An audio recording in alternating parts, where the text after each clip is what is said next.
She's nothing but a quota queen who earned her stripes on her back, not the battlefield. That's what the operations chief sneered when Staff Sergeant Valor requested an overwatch position. His words hung in the air like the stench of burned cordite, heavy, ugly, and impossible to ignore. Now, 12 Navy SEALs were dying in a Taliban ambush, their voices breaking through the radio with raw panic, and the same man who mocked her sat safely miles away, shouting useless orders into the comms.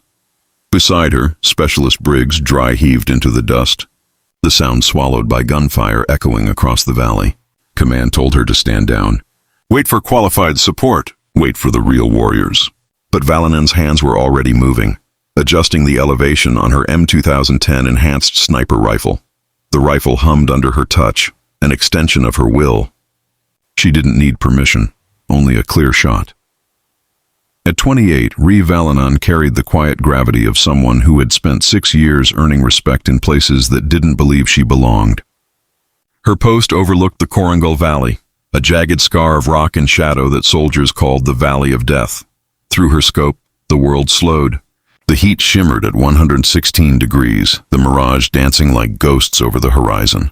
She could smell metal, gun oil, and sun-baked dust.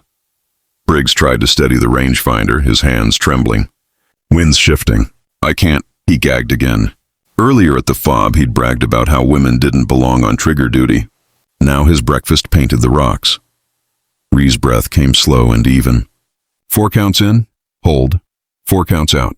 She'd learned that rhythm from her grandfather back in Wyoming, a Marine sniper from Vietnam who taught her how to read wind and mirage before she learned long division. He'd set up glass bottles across the ranch miles apart, teaching her to calculate wind drift by watching the grass bow and twist. You see that shimmer, kid? That's your bullet's enemy. Learn to read it like scripture. Those words had carried her through everything, from the collapse of the family ranch to basic at Fort Benning. She hadn't joined the Army for medals or recognition. She'd joined because survival was in her blood. In Iraq, she'd gone from support duty to hero in minutes after a convoy ambush, taking down 6 insurgents at nearly a kilometer when the team's marksman fell. Her skill wasn't questioned by bullets, only by bureaucracy. Command refused to send her to sniper school. Optics, they said. Too much attention. Too much controversy, so she learned in silence. Studied ballistics charts at night, memorized holdovers until her fingers cramped. She didn't chase validation. She chased precision.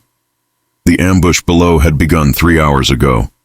SEAL Team Trident 6 had walked into a perfect kill zone, fighters hidden in caves and rock ledges, covering each other's arcs.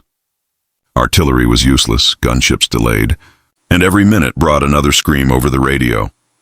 When Valor had volunteered to take the overwatch post, Master Sergeant Hollenbeck didn't even look at her. Get me a shooter from the sniper section, he barked. When told there weren't any available, he grunted. Fine, use Briggs. The female can spot for him if she's desperate to help. Laughter followed him out of the room. Now that same arrogance was costing lives. Through her spotting scope, re-identified 3 Taliban firing points. Their coordination was brutal, their angles perfect. The SEALs below were trapped, pinned against a shallow ridge. 2 already wounded, 1 screaming for a medic who couldn't reach him. We need immediate precision fire, their leader crackled over the net. We're getting shredded out here. Briggs fired once.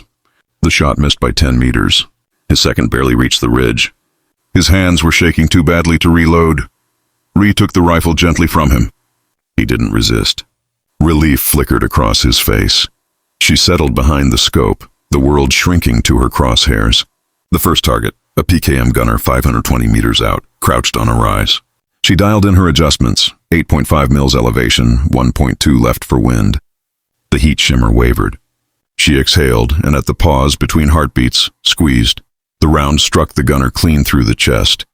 He slumped before his finger could touch the trigger again. Static filled the channel. Then the SEAL leader's voice, hoarse but alive. Outstanding effect. Continue engagement. Danger close approved. She cycled the bolt. Next target, a rifleman prone at nearly 1,000 meters. His profile barely visible. 6 inches of skull and steel. She made her correction, felt the wind ease and fired. The bullet punched through him like fate. A third fighter sprinted along a goat trail, moving fast, crossing left to right. Ree led him through 2 full breaths, calculated his speed, and released the shot. He tumbled into the ravine below, a crimson arc against gray stone. In 6 minutes, she fired 8 rounds. 5 confirmed kills. The ambush fell apart like paper in rain. The SEALs seized the moment, dragging their wounded toward extraction. With the firing positions silenced, medevac birds thundered into the valley. The sky filled with dust and rotor wash. Salvation at last. From the operations center, Hollenbeck watched the ISR feed in silence. The quota queen had just saved 12 of the Navy's best from certain death. The aftermath was predictable. An investigation. 3 weeks of briefings, accusations, paperwork. She disobeyed orders, violated engagement protocols, used unauthorized lethal force. But the SEALs she saved wrote sworn statements defending her. Their senior chief called her the finest precision marksman I've witnessed in 5 combat tours. The narrative changed. The board convened. Instead of punishment, she received a Bronze Star with Valor. Hollenbeck requested reassignment not long after. Briggs asked her to teach him how to shoot properly. She didn't gloat. She just smiled, set up a patch of grass outside the base, and told him what her grandfather told her. You can't read a mirage till you can read the wind in the weeds. Months later, a formal order arrived. Rivalainen was to report to Fort Moore for the United States Army Sniper Course. No more compromises, no more excuses. Official recognition at last. One evening before departure, she sat alone at the forward base, the desert quiet except for the buzz of generators. She pulled a small photo from her breast pocket, the one the SEAL leader had sent her. His daughter's 5th birthday, balloons, cake. A smiling child whose father was alive because she refused to wait for permission. The photo reminded her why she fought. Not for medals or respect, but because skill doesn't wear a gender. It speaks through results. She thought of her grandfather's words again. Excellence doesn't need anyone's approval. It only needs a chance. The institution hadn't changed overnight, but something inside it had cracked. Through those cracks, light was seeping in, enough for others like her to follow.